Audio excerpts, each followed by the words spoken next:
Home. Mom can't stop talking. She does that when she's angry or scared. Tonight, she's both. Plus, she's a lawyer and talks a lot anyway. Now she's in overdrive. School to prison pipeline. This is how it starts. Arresting kids of color? How come they didn't call us? Why didn't the principal call? Mom is fierce. Dad drives the car. It's winter. Early darkness blurs shapes inside and outside the car. My face is hidden, and I'm glad. Dad's face is lit by the dashboard's glow. Police before parents. Unbelievable. Aren't you gonna ask me what I did? Mom twists in her seat. She clasps my freed hands. Dante, I don't need to ask. I know you. Nothing you did could justify you being handcuffed. I can hear the wail hiding in her voice. In the rearview mirror, Dad looks back at me. Funny, Mom looks out for me. Dad and me look out for her. I'm okay, Mom. She exhales. This is how it starts. Bias, racism, plain and simple. Philadelphia, cops called on black men meeting in Starbucks. Portland, cops called on a hotel guest talking on his cell phone with his mother.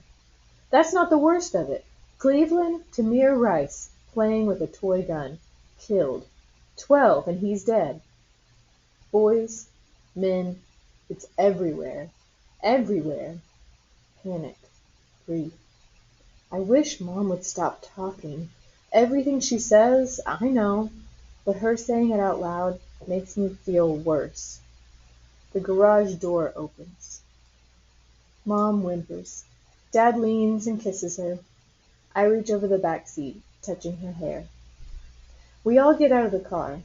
The overhead garage lights cast a dull glow. To the left are stacked boxes labeled with a felt marker. Xmas ornaments. Several boxes with a big B for books. But the majority of boxes are marked either Trey's Treasures or Dante's Treasures. Inside these boxes are every sports certificate, every assignment, every art project Trey and me ever did. Mom saves it all. I wonder if Mom will save a keepsake from the day I went to jail. That's not fair. My anger mixes with my shame. I love Mom more than anything. Mom shakes herself. She wipes her cheeks. Dante, I'm going to cook for you. Dad and me exchange glances. Mom hates cooking. She hugs me. I love you, Dante. I love you, I love you. We're going to fight this. She's lioness Mom again. Dad? I ask, my voice cracking after Mom leaves. I'm trying to ask without asking. Did I do all right? But what's right in jail? Dad squeezes my shoulder. I'm proud of you. I know it was hard. I bury my face against Dad's chest. He holds me, steady as a rock. What's it mean, every day above ground is a good day? Who said that? A man in the cell across from me said, Black folks, every day above ground is a good day. He sounded sad. Dad says fiercely, for everybody, living above ground is a good day. But his sagging shoulders give him away. He knows I'm more vulnerable than him. Don't tell Mom. His hands spasm, clenching, unclenching. I can't help grinning. Dad and me are alike. Feelings ripple through our muscles and bones. Dad would never hurt anyone. Neither would I. But we have this furnace inside, and it gets hot and physical. Dad's grandparents were Norwegian. Maybe Viking ancestry makes us explode? Dad looks the part. A Viking king. Compared to him, I'm a shrimp. Dad's eyes are blue, mine brown. His hair falls in long blonde waves. My hair twists in black dreads. I take after Mom's side of the family. Short, compact, white skin, brown skin. Mom's family is descended from captured Africans. Dad's family were poor seafarers from Norway. Your mother's right, says Dad. It's racism, pure and simple. Well, no, not pure, not simple. Ugly, diseased. We'll beat it. Dad's words soothe me. Still, I feel doubt. I was there. He wasn't.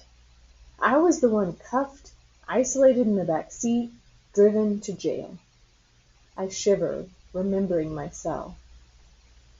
Newspapers, television, books, and movies always show the bad guy caught. Maybe something's wrong with me. Everyone in school thinks so. Headmasters, teachers, even Trey doubted me. Dante, I love you. Don't forget that. Dad's gaze makes me feel warm, like goodness bathing me. I know, and I do know. Love you too. Dad hugs me, giving me a hard pat on the back. The pat tells me Dad knows I'm strong. In my old neighborhood, my friends were multiracial. Middlefield Prep makes me feel alien. In my old school, basketball ruled. Trey was top dog. At Middlefield Prep, fencing is the be-all. Nobody fences better than Alan. I shiver. Never thought there'd be a time when Mom and Dad couldn't protect me. Is this growing up? Does Trey feel this too? Let's go inside, see what your mom's cooking. Probably scrambled eggs. As I follow Dad, my smile drips, slides away.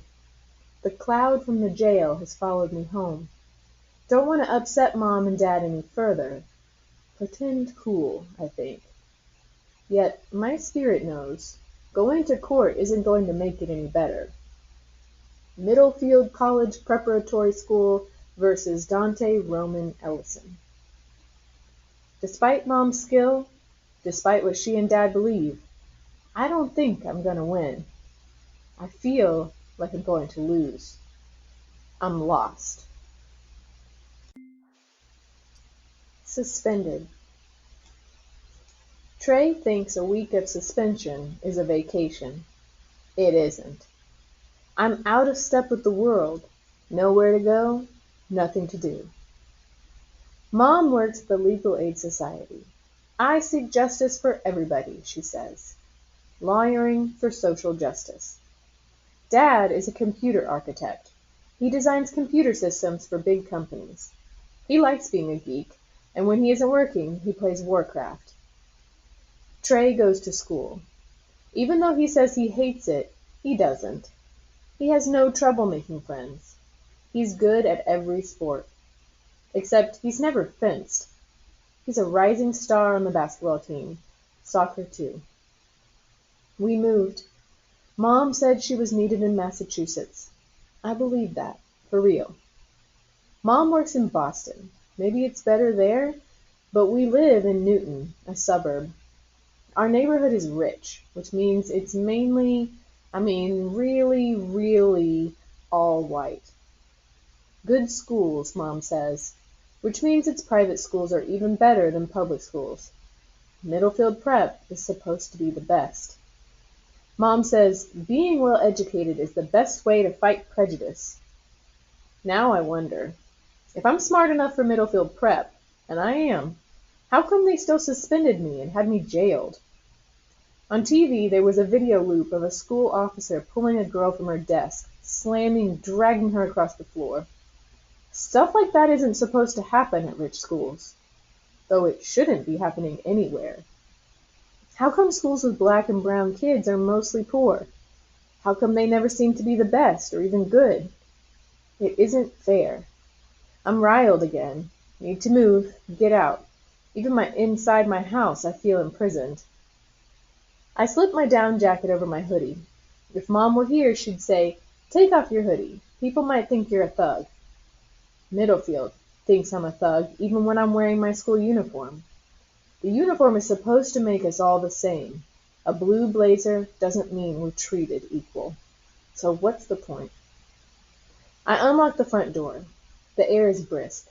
My inside self is so hot. The cold on my face feels good. Snowflakes swirl. I stuff my hands in my pockets and start walking. Newton is beautiful. Big brick homes with white painted shutters, smoke swirling out of chimney stacks. Even barren oak trees flanking both sides of the street make it seem postcard ready. Light snow on the road, on tree limbs, adds magic. I get it. Who wouldn't want to live here? Except me. Me, I've got to be careful. Behind curtains is someone wondering, why isn't he in school? Why is he here, in our neighborhood? What if someone didn't get the message that the Ellison family had integrated the neighborhood? That they have 2 biracial sons. Actually, multiracial. I'm Scotch-Irish, Norwegian, and African. Mom thinks Nigerian and Congolese. I slow. Nikes keep me from slipping, but I still feel like I'm falling. I start shivering, trembling all at once. Shivering because of the cold, trembling because of my mixed up feelings. Black brother, black brother. I turn, thinking someone is taunting me. The street is quiet. Not even a person, or a person walking a dog. I face forward. Black brother, black brother. Black brother is all Middlefield Prep can see. Then there's me. Skin color is just a part of me. I squat right on the sidewalk, feeling crazy, overcome. It hurts to think for Alan, a kid like me, my inside self, doesn't matter. I panic. I've got to stand. Someone might call the police. Black brother. Words are being carried by the wind. No one else but me can hear it. My mind is blown. Alan wanted other students to see only my blackness, see it as a stain. I remember Alan's contorted, electrified face yelling at me outside the police car. Like I conjured it, a squad car turns the corner. Turning too fast toward home, I slip. My gloved hand lands on ice. I stagger up. The patrol car slows. My heart races. 2 officers stare. I push my hood away from my face. Let them see me. Let them know I've got nothing to hide. Sirens blare. I freeze. Red and blue lights flash. My heart beats fierce. I want to run, faster than I've ever run before, but something horrible might happen. Exhaling, I close my eyes, waiting to be arrested. The siren's wail becomes more distant. Amazingly, the black and white speeds down the street. Crime must be elsewhere. Or maybe not. Maybe it's another black kid walking on the street, on the road, just walking, trying to mind his own business, like me. I stop, listening to the wind, the red bird chirping in the tree. Everyone is off to work or school or inside their homes staying warm. But not me. It's not fair. Smoke twirls from brick chimneys. Not far off from this quiet space is a whole world, a suburb, Middlefield Prep. I can't prove myself to the whole world, but I can take on Alan, stop his disrespect, show him he won't defeat me. He's not better than me.